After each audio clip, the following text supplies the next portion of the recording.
Pozdravljeni v podkastu Od genov do zvezd. Današnja epizoda bo malo drugačna. Poslušali boste lahko posnetek intervjuja, ki ga je za oddajo Heureka na Radiu Trst posnela Marija Brecelj. Iztočnica pogovora je bilo predavanje z naslovom Zakaj znanost potrebuje zgodbe, ki sem ga imel pred kratkim v Trstu na povabilo tamkajšnjega študijskega programa Komuniciranje znanosti, ki poteka na Mednarodni visoki šoli za napredne študije SISA.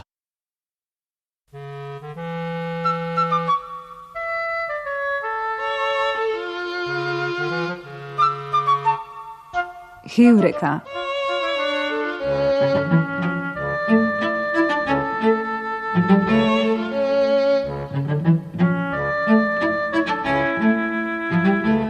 Iz sveta znanosti.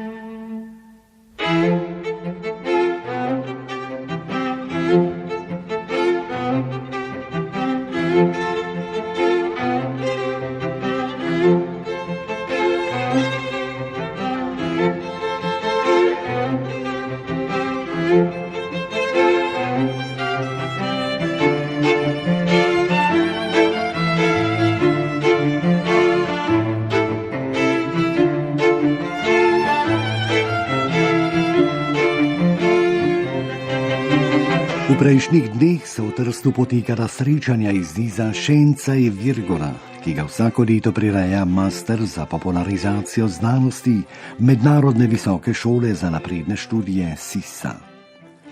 Med udeleženci je bil tudi dr. Sašo Dolenc, glavni urednik priljubljene spletne znanstvene revije Kvarkadabra, katere naloga je pojasniti znanost na preprost, privlačen in zabaven način.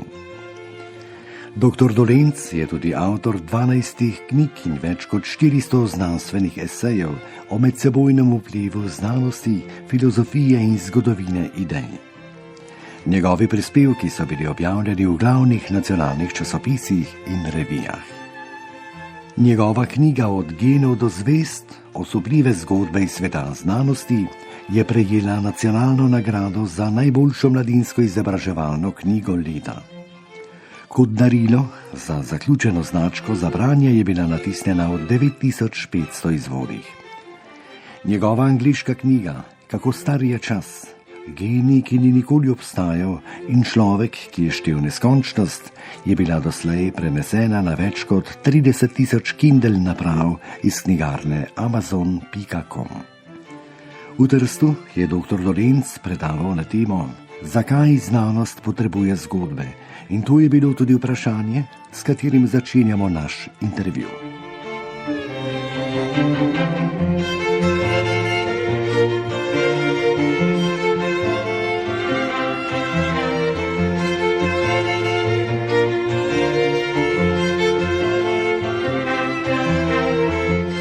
Ja, običajno, ko se sprašujemo o tem, zakaj znanost potrebuje zgodbe, mislimo, da jih potrebuje predvsem zato, da komunicira svoja dognanja s širšo javnostjo. To je pač v demokratični družbi zelo pomembno, zato ker imajo ljudje zares veliko moč in morajo biti nekako obveščeni o dogajanju tudi v znanosti, ker zares sprejemajo pomembne odločitve. To najbolj vidimo recimo pri cepljenju ali pa pri podnebnih spremembah.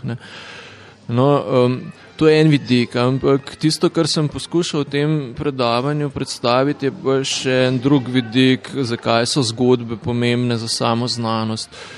To je pa zato, ker noben znanstvenik ni samo nek, rečemo temu, goli razum, ki bi deloval samo v neki vati, izoliran od družbe in vseh drugih vplivov, ampak je vsak znanstvenik to človek, ki ga prežema določene emocije in ki tudi je motiviran za svoje delo preko tega, da bi rad nekaj dosegel v družbi, zboljšal mogoče življenje drugih ljudi, rabi neko motivacijo za svoje delo. da lahko dolgoročno je dejaven in res usmerja veliko energije v svoje raziskave. Ne. No in tisto, kar se mi zdi, da je pomembno, je, da so prav zgodbe lahko eden od načinov, kako znanstveniki pridejo do teh svojih, rečemo temu, nekega širšega smisla svoje dejavnosti, ne? Da svoje delo dojamejo kot del neke zgodbe, kako pomagajo drugim ljudem, človeštvu do nekih, rečemo, teh pomembnih ciljev. Ne? Morda bi lahko to posplošili v ugotovitev, da ljudje potrebujemo zgodbe.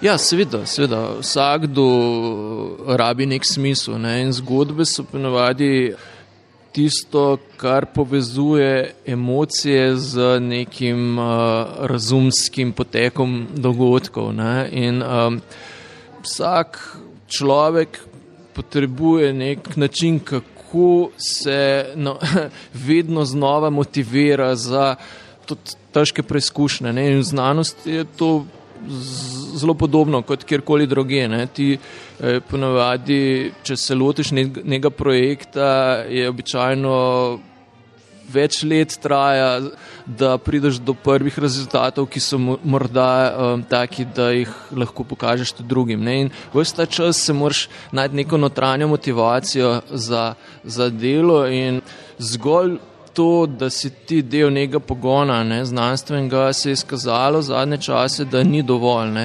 Predvsem mladi imajo velike težave, ko delajo doktorate, postdoke, za katere se zdi, da so raziskave nekako same sebi namen, da ne kupijo z dušo in telesom tega, kar počnejo, in to se pozna potem na njihovem psihičnem stanju in tudi zdravju. Ne. In zadnje raziskave kažejo, da je anksioznost med mladimi znanstveniki bistveno večja kot v splošni populaciji. Ne. In glede tega bo treba verjetno nekaj narediti.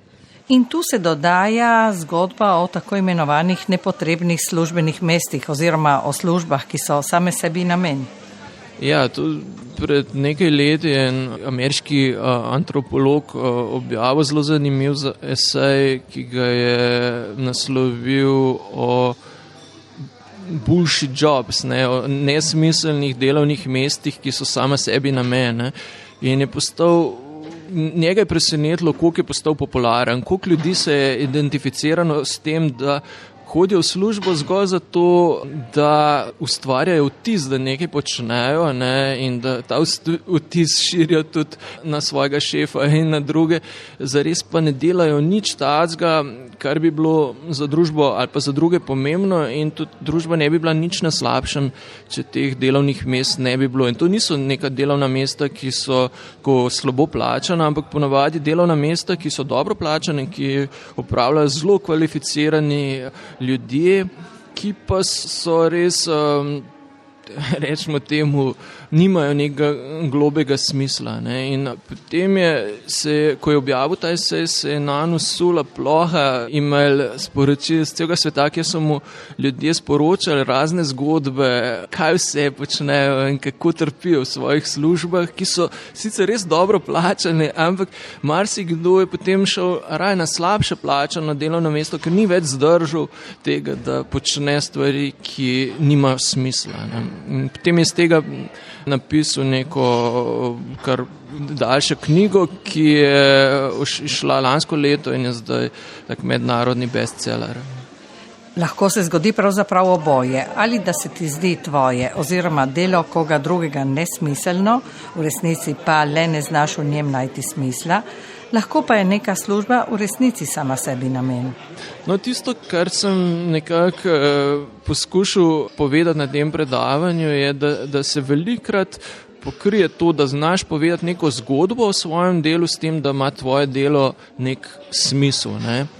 In isto velja tudi za raziskave, za znanost. Ne? Če zna znanstvenik enostavno povedati, kaj počne in kakšen smisel ima to, kar počne, pa tem ne mislim, da je tisto mora biti nujno uporabno. Ne. Važno je, da ima nek smisel. Ne.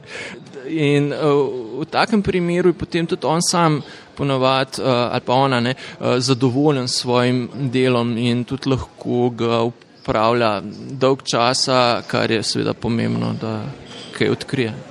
Seveda ni nujno, da je sam znanstvenik sposoben povedati svojo zgodbo, jo pa zna nakazati. In tu nastopi neke vrste posrednik, ki ima dovolj znanja, da razume delo, ki ga znanstvenik opravlja. Po drugi strani pa zna posredovati to tudi javnosti. Ja, seveda se tudi znotraj tega področja znanstvene komunikacije zdaj vzpostavlja kot neke vrste stroka, ki omogoča, da znanost bolj učinkovito komunicira med seboj, ne, različne vede in z širšo družbo. Ne, oboje je zelo pomembno, da se pač ne pride do tega zapiranja v zelo ozke kroge. Ne. In tukaj se je vzpostavilo kar veliko novih pobud in tudi študijev. Tukaj v Trstu imate zelo pač zanimiv študij Masters znanstvene komunikacije, česar v Sloveniji še nimamo, mi bi bilo sigurno zelo koristno, da bi tudi začeli s tem. Zgodbe so zanimive in pomembne tudi zaradi tega, ker gre zdaj napredek znanosti v veliko specializacijo. Toda med temi mikropodročji je potrebno sodelovanja, saj le tako pride do razvoja. Ja, seveda, to je velik problem, zato ker se res raziskave tako specializirajo, da se tudi znanstveniki znotraj iste vede ne razumejo več med seboj, niso več sposobni brati teh primarnih znanstvenih tekstov en od drugega. Tako da že zaradi tega je to, da se vsak strokovnjak trudi tudi svoje raziskave predstaviti na način, da ga lahko razumejo drugi znanstveniki in širša javnost. Zato je to bolj pomembno, ker to koristi pretoku idej, ker pač zmeri se nove ideje, se rojevajo že iz starih idej. Če ni pretoka idej, se potem teže rojevajo nove dobre ideje. Tako da z tega vidika je to pomembno in seveda zaradi tega, ker tudi širša javnost rabi pač znanje, da se lahko v demokratični družbi pravilno in dobro odloča. Dogaja se tudi, da znanstveniki, morda celo v dobri veri, zagovarjajo stališča, ki so si v nasprotju. Naprimer, v teh dneh je veliko govora o podnebnih spremembah in odgovornosti človeka glede tega. Ampak do nedavnega so nekateri znanstveniki bili prepričani, da gre le za naravne pojave, take, kot so se pred milijoni let dogajali na našem planetu.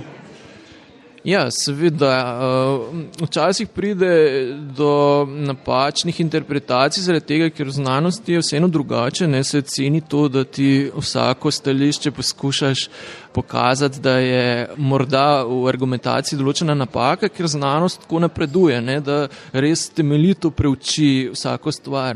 In od zunaj se ta način dela včasih narobe interpretira, kot da trditve ne držijo, ampak gre zgolj za del procesa in je treba zmeraj, ko se to dogaja, pogledati, nekako malo narediti zoom out in pogledati vse skupaj malo širše, ovrednotiti različne trditve, raziskave in na podlagi tega sklepati, ne pa izbrati samo določenih raziskav, ki ti v tistem trenutku ustrezajo in na podlagi tega narediti ponavadi napačne sklepe.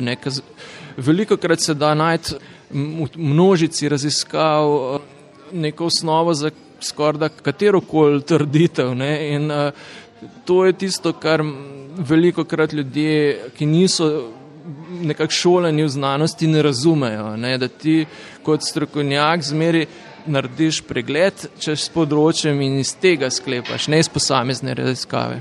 V tem našem času, ko se vse dogaja hitro, na silo, torej tudi znanstveniki občutijo pritisk, kar lahko privede do preuranjenih zaključkov. Ja, tudi znotraj same te znanstvene skupnosti se včasih zgodi, da kdo hoče biti medijsko bolj izpostavljen in potem namenoma zagovarja kakšna stališča, ki so mogoče drugačna in zato medijsko zanimiv, ampak s tem v bistvu popusti glede te svoje primarne znanstvene pozicije, ki je pa ravno to, da poskuša nekdo, ki se razume kot znanstvenik, zmeri govoriti stališča vednosti področja, na katerega se spozna in z celote nekih raziskav z tega področja. Ne.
Gost oddaje Heureka je dr. Sašo Dolenc, eden najvidnejših slovenskih popularizatorjev znanosti. In ravno temu področju posvečamo naš pogovor.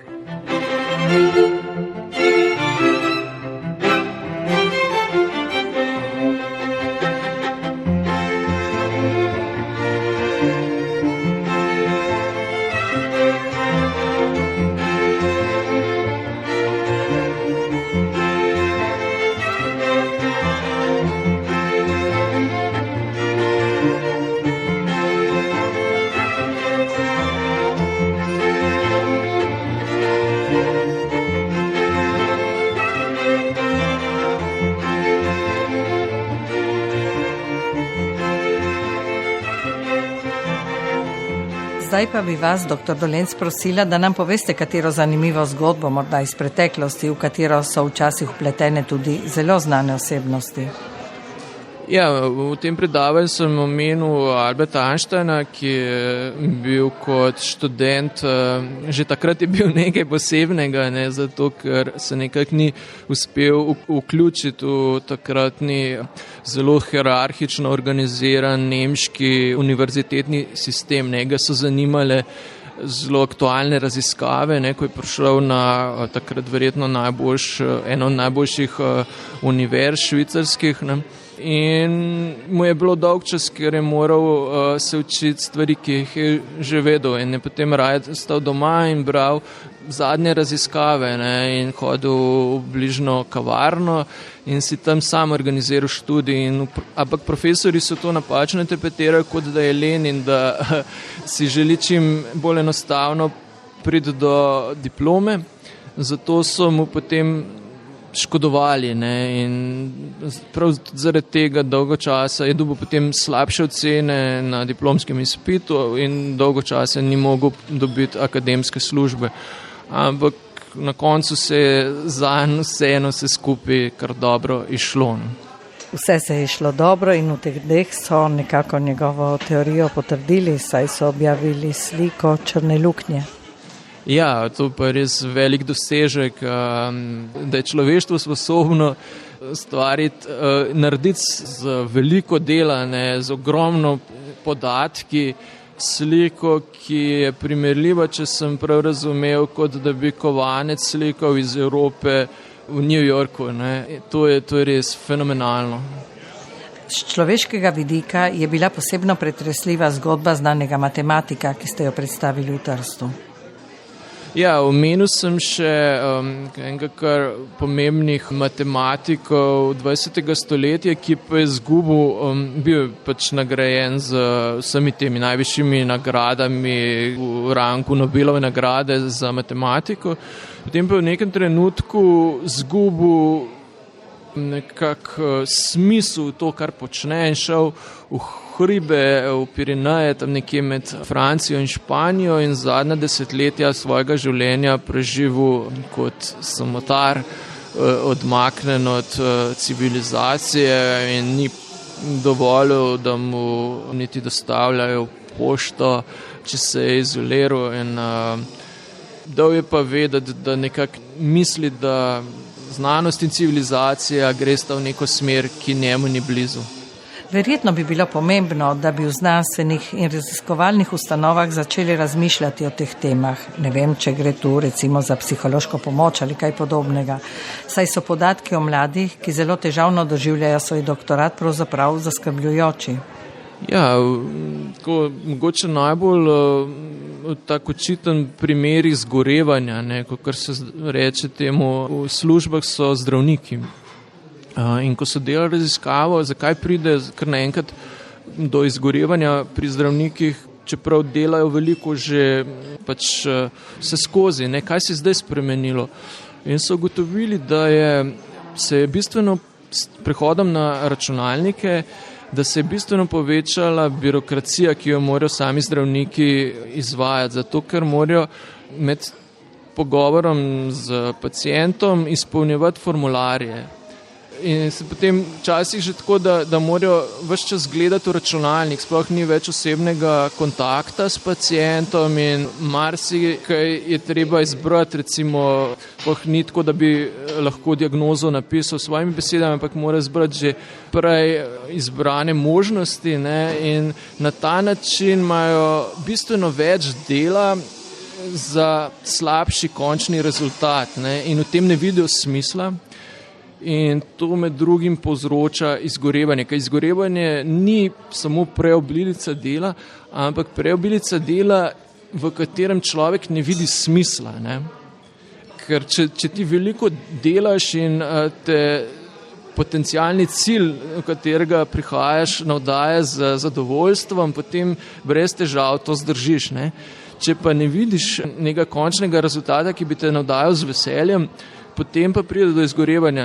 In podobno se dogaja tudi pri mladih znanstvenikih, ki so podvrženi temu res hudemu konkurenčnemu boju, menda uspejo najboljši, ampak to je velikokrat tudi posledica naključij in samopromocije in marsičesa drugega kot kvalitete samega raziskovalnega dela.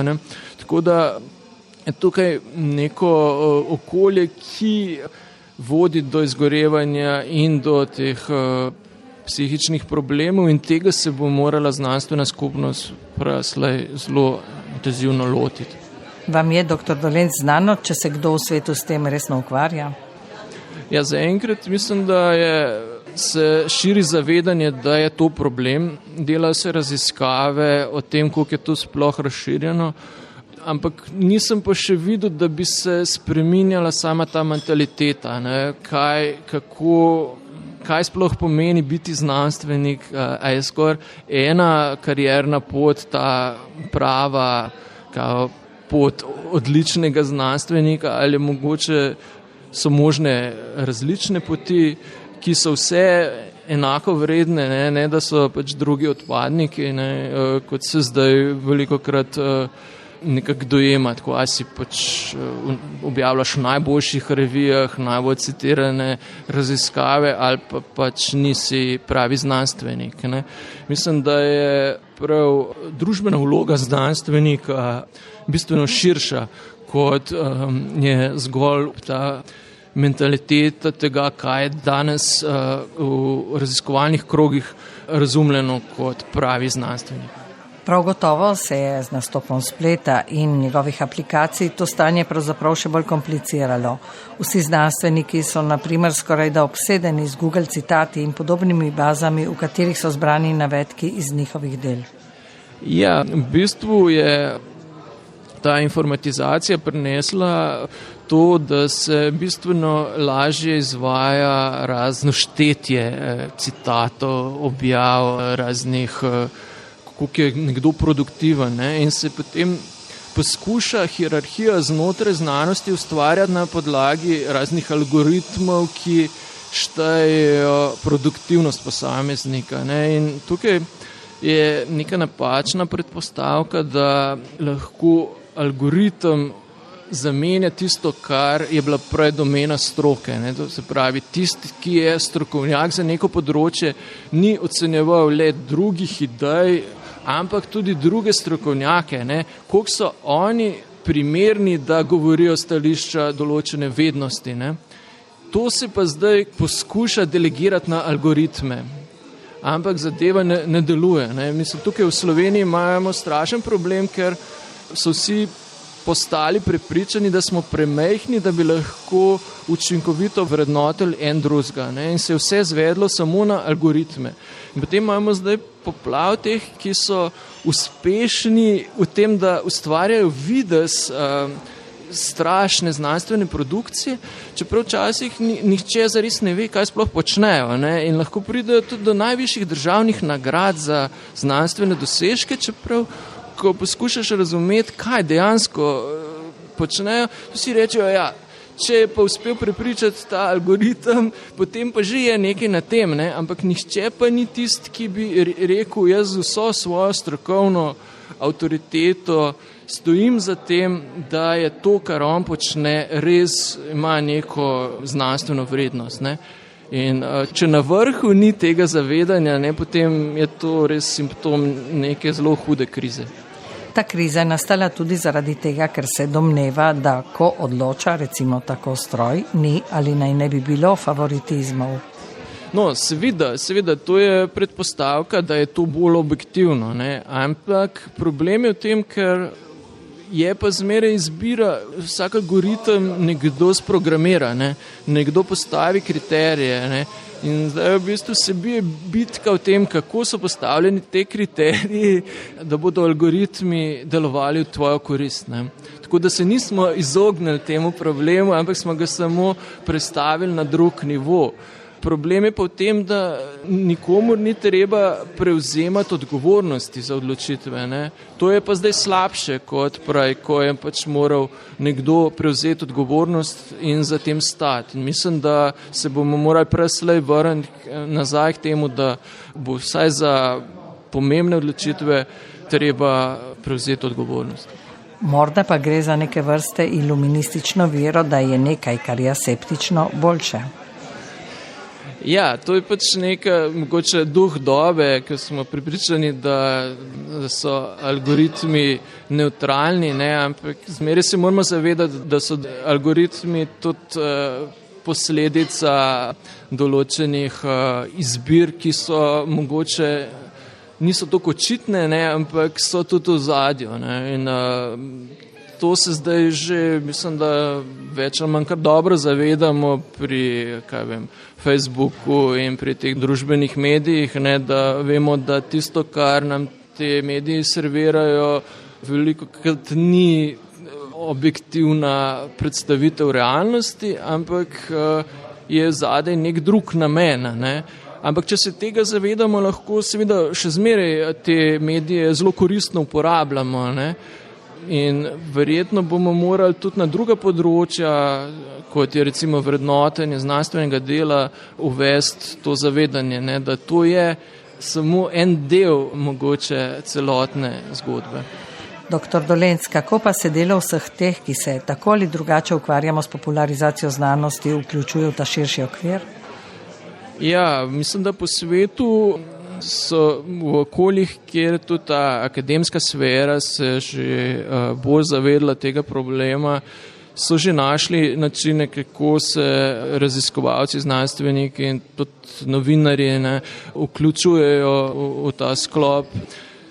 Pri nas mislim, da smo, vsaj v Sloveniji, imamo zelo pestro dogajanje na tem področju. Marsikaj se je zgodilo v zadnjih 20 letih, ampak hkrati pa nimamo tega, da bi se komuniciranje znanosti priznalo kot stroka. Ne. To se pravi, je še zmeraj to dojeto kot neka popoldanska dejavnost tistih, ki imajo neko drugo osnovno dejavnost. Ne. Ampak res kvalitetno se tega ne da delati, če nisi povsem v to vpet. Ne. In to pač recimo angleško govoreče območja, predvsem Anglija, ne, to že kar več desetletij nazaj spoznala, ne, in je Richard Dawkins, biolog, je bil recimo tako prvi, mislim, da ki je na Oxfordu postal prav profesor javnega razumevanja znanosti. Ne. Zdaj imajo teh pozicij že zelo veliko in je kar veliko takih medijsko izpostavljenih znanstvenikov razumljeno kot neke vrste vez med tema dvema področjama oziroma so strokovnjaki za to neko novo akademsko področje. Ne. Pri nas zaenkrat glede tega ni posluha. Ne. Pobude so, da bi se to začelo drugače obravnavati, ampak znotraj znanstvene in akademske skupnosti ni posluha.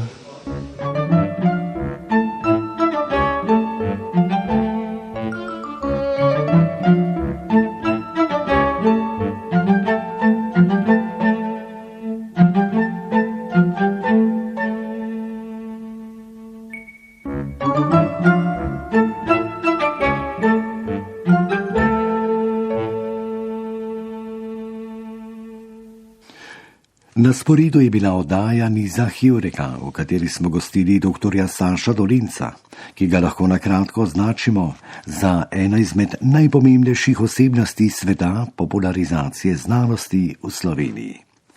Uredništvo Marija Brecelj. Oddaji Hjureka lahko prisluhnete tudi preko spletne strani www.sedezfjk.raj.it.